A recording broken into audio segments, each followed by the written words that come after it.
त्रिदलं त्रिगुणाकारं त्रिनेत्रं च त्रियायुधं त्रिजन्म पापसंहारम् एकबिल्वं शिवार्पणम् त्रिशाखैः बिल्वपत्रैश्च अच्छिद्रैः कोमलैः शुभैः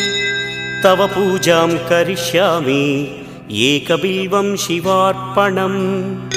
कोटिकन्या महादानं तिलपर्वतकोटयः काञ्चनं शैलदानेन एकबिल्वं शिवार्पणम् काशीक्षेत्रनिवासं च